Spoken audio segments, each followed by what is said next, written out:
In this video, I'm going to be talking you through one of my most hated referencing errors, which is when students cite a secondary source, such as a journal article or textbook, as if it's a primary source of law. So in this video, we're going to be talking about the way to effectively cite discussion of a judgment in your essay.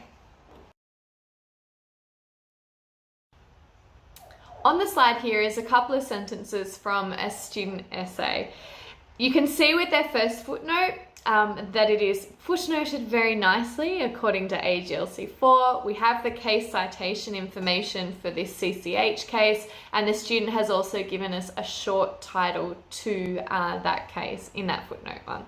So that is very nicely footnoted. I have no problems with that. If you have a look at the second and footnote and the third footnote, though, I have a slight problem with them in that the student is referring back to secondary commentary when they're discussing the case, and to me they really needed pinpoint references back to the case. They could have also had in their footnote the secondary commentary that discusses that aspect of the judgment, but to me a primary source was really necessary. So if you have a look at the second half of that first sentence, they're talking about the court explicitly referring to the fair dealing exceptions as users' rights that are an integral part of the Act.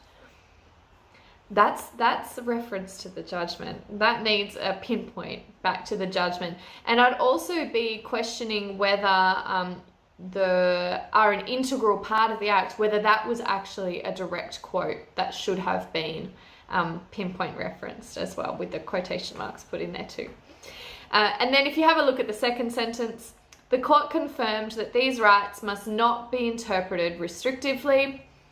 That seems like a conclusion from part of the judgment that should be citing part of the judgment, okay? So my problem here is not that the student is wrong and that the commentator has talked about the judgment. My problem here is just that the primary citations back to the case, the pinpoint citations, are missing. So if I wanted to know what aspect or what part of the judgment said these things, I can't tell that from the reference, okay? And that's a problem.